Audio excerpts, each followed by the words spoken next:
This week on the podcast, I am really thrilled that we have got Louise Einchcomb. And she's an equestrian mindset coach, she's an educator, she's founder of Rider Mentality. She combines science with coaching and real world experience, and she supports riders and equestrian professionals to build confidence, understand behaviour, and create calmer partnerships with their horses. So lots and lots of things that everyone who's listening will be really interested in. So welcome, Louise. Thank you. Thank you for having me on the podcast. You're really welcome. I think this is going to be a great discussion. But tell us, first of all, how did your horsey journey start? Well, I suppose I was always horsey mad as long as I can remember. I think I first sat on a Shetland pony called Rusty about aged 4. And that was it really. I got my first pony aged 9. And then when I left school at 17 because in Scotland, you can do that, having sort of completed all you need to. And did a gap year working with horses at Gleneagles Equestrian Centre up in Scotland to sort of work out whether it was going to be a hobby or something that I actually wanted to do as a career, which my family were a bit dubious about, but I did decide that it was what I wanted to do. So then went off to uni to study horses, which once they realised that actually that was a thing that you could do, they were a Mhm. little bit more on board with it all. And I suppose I wasn't the most confident person generally. So as a rider, I did struggle with nerves. And as I sort of worked within the industry and began to coach, that was where the interest in helping others with confidence and mindset came from. Um, and sort of worked across, I've always basically worked in the horse industry. So I worked at Weatherby's, who do sort of the horse racing administration for a year. And then was at a college helping. So I was sort of yard manager there. And then I was at an RDA centre for 9 years, so a long time. Mm. And that really suited me because that sort of brought my interest together of helping people and horses. Yeah. And it was quite an interesting environment because there were people that were involved that wouldn't be generally involved in the equestrian industry, but they came from a different angle in helping the humans and the disabilities and things. Um, and then it was in lockdown that I was getting a bit more time to develop, and that was when sort of rider mentality was born, which I was doing freelance coaching, but sort of the named business was born then when I had some time to develop sort of online courses and realized that from the mindset side of things that actually when I was coaching people and they were maybe terrified on the back of a horse, they weren't taking in any of my mindset tools. And that was but actually if they were sitting at home comfortable, feeling safe and wanting to learn, then that worked much better. Mm. And I had also done some NLP training in there at some point in this long Yeah. journey. So and also did the Centre 10. So that's applied psychology for equestrian coaches. So sort of quite a diverse range of things in terms of helping mindset.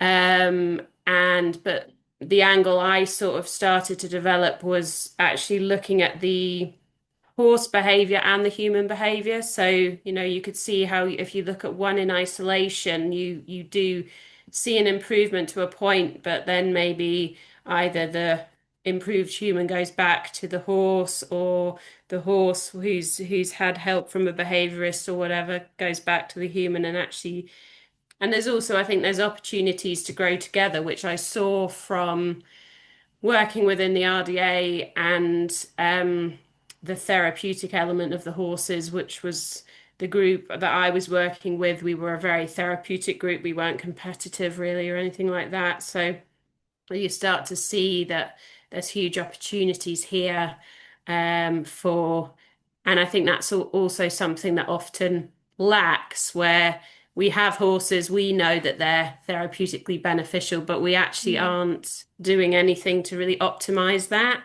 Mm. Whereas other people who maybe have nothing to do with horses generally come into our environment and use horses for therapy. So there was a bit of a gap there. And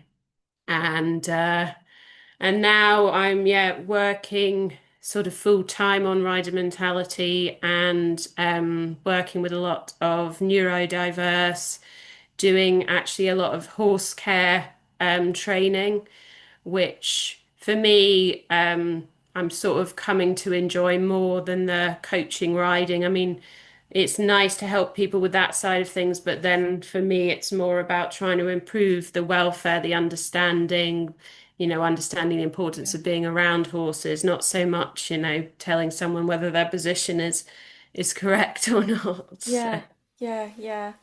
What kind of mental patterns in riders and horse owners do you think are most prevalent for your clients? So I suppose it's a lot of clients who are just finding generally life and the world is a bit difficult, maybe struggling with anxiety. I work a lot with a lot of homeschoolers Mm. who are often neurodiverse as well, which is obviously where they haven't thrived in the sort of conventional environment, if you like. Yeah. And so you can just see with the horses, they have that quiet space, and there's not pressure. Um, and we sort of work in different ways. We might be working more to a curriculum to learn skills, or we might just be using the horses to help regulate the nervous system and take those tools away to the general life as well. So I think it's not thinking, okay, I'll go and ride this horse, or I'll groom this horse, and that's in isolation. It's actually trying to use that to help Hmm. in life, because it's all the same person. And I think that's always been a big thing in my coaching as well, is that, you know, if you, because I think often it would be that you try and ignore what's going on. A coach might be trained to, it's none of that's your business, and I mean, it's not about poking into people's personal lives, obviously, but that is all there. That comes to that riding lesson, and that might be the time that's really important for them. They Yeah. want it to go well, they care about it. But if you're not helping them with the other baggage that they're bringing, then that's going to have an influence. So, and that came a little bit because my husband, he's not a personal trainer now, but he was for a period of time, and he had the same sort of ethos of, it's not just a session, it's about Mm. trying to help, the whole picture. Yeah. And so, and I think there's a huge amount in terms of, life skills development, and just trying to be regulated, which I find so interesting because I've got well, he's 2.5 now. And the amount of time you're told, well, you can't do that because then he won't learn to regulate himself, and you can't do this. And Yeah. then you think, Mm. well, there's all these adults walking around who can't, the majority can't regulate themselves. I'm not sure Yeah. why my Yeah. Yeah. 2.5-year-old is supposed to be able to. So yeah, and I think that sort of seeing people grow in confidence, that's what I'm really, and start to I suppose be able to be more themselves, and thrive in whatever it is they want to do. That's Yeah. what I enjoy seeing people sort of and help people go on that journey. Um, and also looking at how people learn differently. Mm. It's like because I deliver the BHS Challenge Awards a lot, and I have some people where talking through the questions, doing things practically, what suits them best. Others who would like to go away, work on their own research online, and actually being able to identify the best way to work together.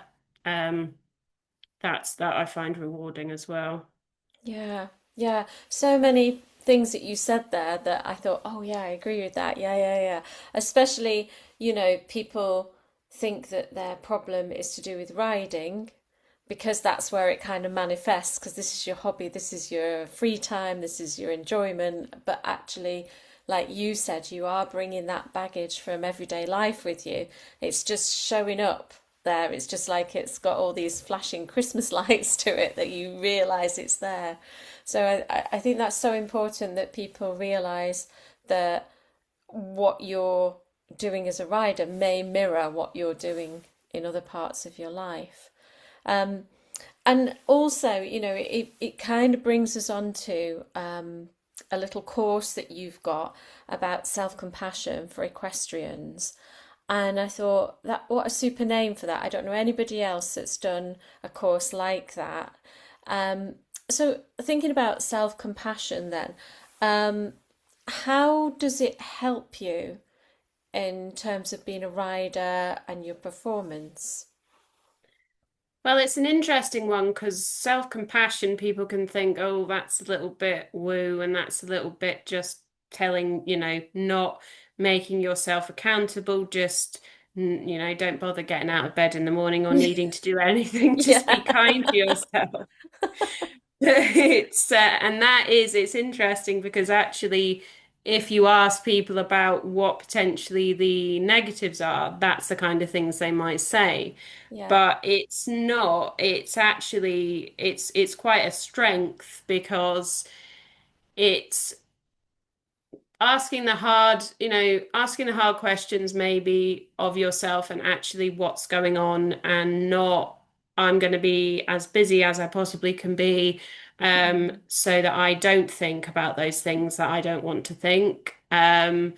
And it's things like self-esteem, which is so based on the people around you, versus actually self-compassion, which is it's being kind to yourself, but it's also holding yourself accountable as well. So it's not just letting yourself sort of get away with whatever it is. It's trying to be true to yourself. And it's like I remember doing it was with the Centre 10, we did a positive psychology day, and everyone thought, oh, yeah, that's just going to be, and it was actually one of the hardest days. There were a lot of Mm. people that, had real breakthroughs, but it involved them getting quite upset in the process and working through things because actually being really, I suppose it's being honest as well. Um, and so the self-compassion, I suppose, it's good in terms of because the horse, as we sort of know is a master of body language. They're a mirror of what's going on for the humans. So if we're saying one thing but showing another, they're picking up on what we may not even know ourselves. Mm. So in terms of helping us be more regulated, be more true in what we're communicating. And then from a mental health perspective, in terms of it's not an easy industry to be a part of, always to work in. And also, even if you're in a very, one of the better working environments, the fact that your horse, you 1 minute you're aiming for 4 star and the next minute they've gone lame, Yeah. you have to have that resilience as well. So it's just um, a useful tool that, as you say, is not something that isn't been massively associated with equestrianism. Mm. But something, and it's something I'd be interested to explore more as well. Yeah. Um, and you very kindly have given us a discount code, so I will put that in the description box if anyone wants to have a little look at that. So it's £8, isn't it, with the discount code? Yeah. So it's absolutely nothing. It's a giveaway basically. But it sounds like something that is very valuable and underrated to riders. Why do you think it is that riders, compared to other sports people, whether they're recreational or amateur, why do you think we're really hard on ourselves? That's a very good question. I think it goes back a bit to the culture, Mm, which I've been exploring a bit more recently and I haven't always really thought about it, but I suppose we come from a military background, really. It's very hierarchical. And when I think back to, I mean, there's still be some definitely around now, but some of the instructors that I had growing up, yeah. that I was more scared of them than what it was that they were asking me to do, which Yeah. was the only reason that I did it. Yeah, yeah.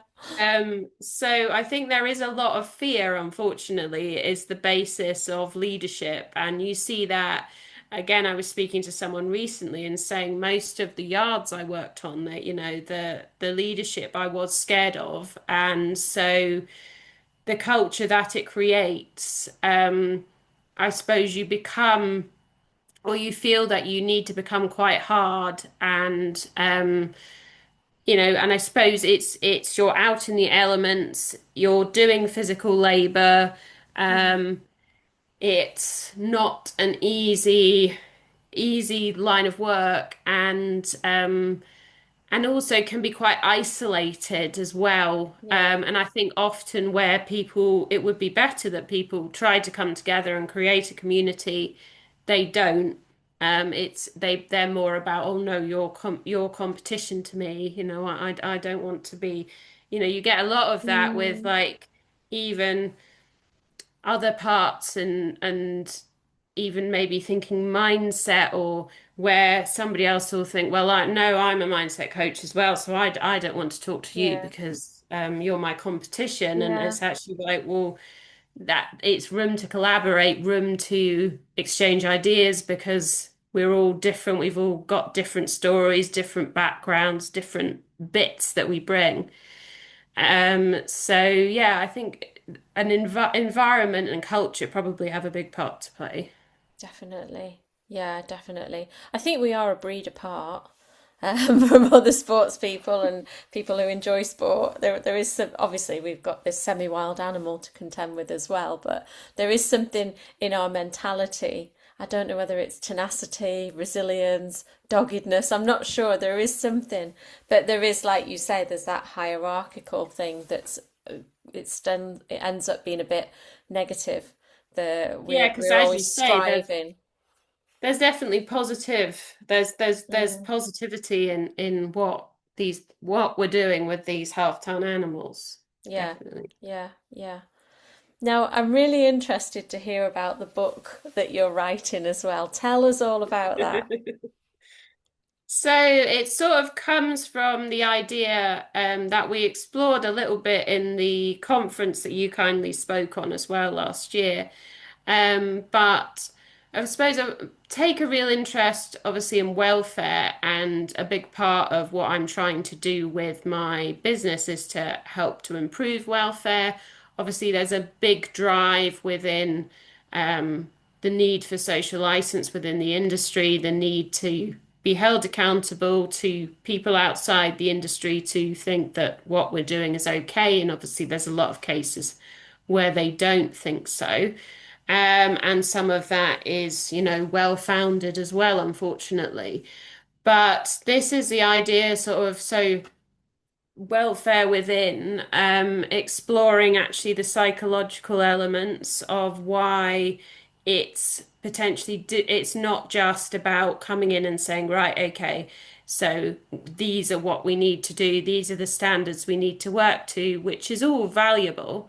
but it's understanding why people aren't doing that or why there are barriers in the way. Things like, well, once you didn't know better, so you feel shame for that time and you find it harder to change now. Things like, which is a big thing on the big yards, where people, well, that's how we've always done it. We don't know any better. We are, as we've mentioned, led mostly by fear. So, okay, I don't, if you really got me, I wouldn't think this is right, but I'm not going to also put my head above the parapet and say that, Yeah. because the implications for me are not, I can't, afford that mentally or financially or whatever else. Yeah. So just trying to really explore and help in terms of thinking about what I suppose thinking about becoming aware of what's going on, the psychological barriers, and then things that we can potentially try to do to overcome them. But I think awareness is always the first step, and it's just interesting observing because it's like seeing staff where they've gone in because they love the horses, Mm. but now you might be thinking, but they're not always putting the horse welfare first. They don't seem that fond of the horses, or it's a strange one because you think, but you're not getting paid huge amounts of money. So if it was for the money, you might as well go and work in Tesco and Yeah. you can just walk away at the end of the day and it's and you'd be better paid probably in many cases. But so it's understanding how, yeah, the cultures change and people are led in certain ways and I suppose it's thinking about the psychological impact for them beyond the stables Yeah. of who you become in that environment as well. So yeah, quite interesting, and just interesting because the whole idea is that if we're improving the how the humans feel, that's going to help the horses. Yeah. And create better environments because yeah, you think you could be putting all this pressure on all this burnt out staff to reach very high welfare standards, but ultimately I think we all know that wouldn't lead to the improvements that we're looking for and it wouldn't lead to long-term change, definitely. Yeah, yeah. It sounds like a fascinating book from the equine point of view and from the human point of view. There's a lot of changes that need to be made, but I think there are a lot of people out there as well, not only in the UK, but worldwide, who are very ready for this change and able to absorb these new ways of thinking and new ways of doing things and are open to stopping doing what they've previously been doing. Are you finding that as well? Yeah, I think so. And I think that's where, because it's obviously with a book, you're thinking about where you're positioning it, who you're hoping the audience will be. And I think there's certainly a space now where there might not have been, say, 5, 10 years ago, Mm, um, where people are coming up to maybe the management level or would like to stay within the career and it be stay within the industry and it be yeah, a sustainable career for them, but they're not sure how to get there. And obviously, I think with all the employment changes, the fact that things should be improving. The equestrian industry is being held more to account, but obviously there are implications in terms of how much that's costing for people to yeah, employ as well. But it changes the industry and but yeah, I think there is and it's trying to bring out that positive change rather than, saying, well, being very accusing, saying why I'm going to have a go at you because you're doing that all wrong, and yeah, is trying to actually be more supportive through education and understanding. Because again, we've got obviously a lot of more novice people coming in and riding schools have closed, so they buy a yeah, horse quicker than they would have done, and they mean yeah, mean very well, but obviously owning and looking after a horse is not. so straightforward. Yeah. And it Yeah. depends who they're guided by as well, and where they're getting their information from. So I think it's trying to think more of a positive way forward with knowledge and education rather than just, well, I wouldn't do it like that. I'm not going to have anything Yeah. to do with that person sort Yeah. of Yeah. approach. I suppose there's two sets of people. There's the people who are older who have been doing things a certain way for a certain length of time. They go to a high level dressage or show jumping or polo or whatever, and they expect to see certain things happening, which perhaps now we're thinking, ooh, I don't know whether that's quite the best thing for the horse. So you've got those older people, but have you also got younger people coming through saying, God, why did people used to do that? I mean, why did people carry whips and all these kind of things?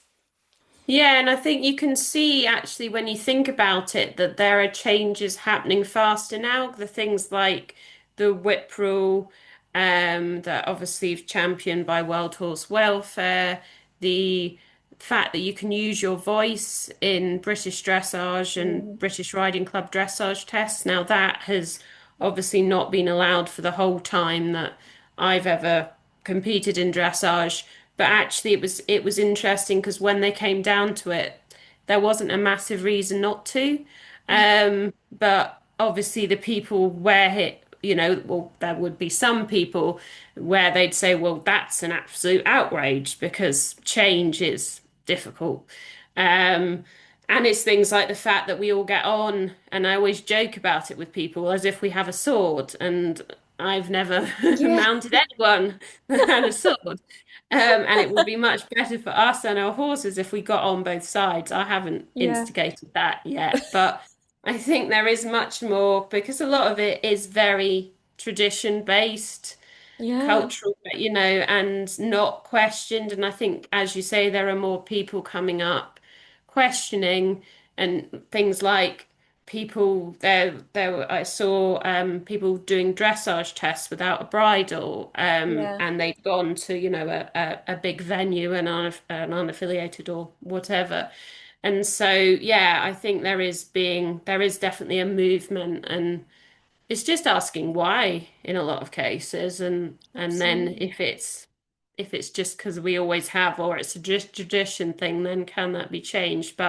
And I think there's a big movement with the member organisations as well because they know to continue, they've got to welfare is a massive priority, and so Yeah, you've got yeah, to question and put the horse first, which, as you say, if people have always competed in a certain way. And I suppose it's also the thing that in an expert's hand versus an amateur's hand, it can be very different. There are obviously things like a double bridle, that might be kinder in an expert's hand who knows what they're doing with that, used in the mm, right way. Um, but with a novice who doesn't, or somebody, even an expert, not using it in the right way, but it's like this is where. But social media can capture a moment, and then I had like a client yesterday who was saying I'd like to get to a high level of dressage, but I'm never going to use double bridle because of blue tongue. And you think, well, you might be simplifying this issue slightly. So yeah. there's a lot of that around as well. So, what stage is the book at the moment? Are you writing it? So it's very early stages. I'm Okay, writing the proposal at the moment. okay. So yeah, was sort of approached the end of last year, and then just so working on some sample writing and just putting the proposal together. But it's good to be working on it and telling people about it so I've got that accountability. It's Yeah, not just because it's something I've always wanted to do, but again, it's obviously seems like such a massive project that getting down to it. But again, I think the fact that I need to produce a proposal and have somebody that I'm sending that to, and it's just yeah, more real than me just sitting down and deciding to write a book. yeah, yeah, yeah, yeah. So, I know it is very, very early stages then, but is there a key takeaway from it that you'd like riders to have? So I think just, I suppose, looking within um, a little bit more, and it might be a little bit difficult, but asking just some simple questions that it might just be you on your own asking those, but you know, questioning that practice is why am I questioning that practice? Does that sit comfortably with me? Because it's also this idea of sort of the cognitive dissonance where we're not being true to ourselves. Yeah. Um, and I've certainly found that at times within the industry where I've thought this, I'm feeling uncomfortable with this because this doesn't quite match up with my values, and deep in my gut, this doesn't feel right. And it's obviously, it might not be that you can take instant action. It's difficult. You might need to think of ways that you tackle that, but it's recognizing that and honoring that rather than I'll just push that down and become okay with that, because Mm, I think we need more people to ask why, yeah, and that leads to change within the definitely. Yeah. industry. Definitely. I think that that is the biggest question that people can ask themselves, isn't it? In all kinds of areas as well.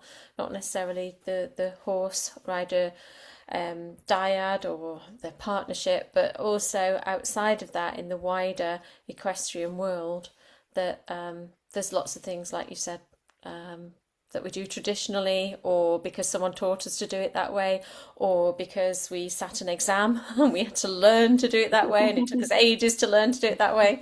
And we don't necessarily want to do it another way. But asking why is a superb way to start to think about whether it is beneficial for both parties.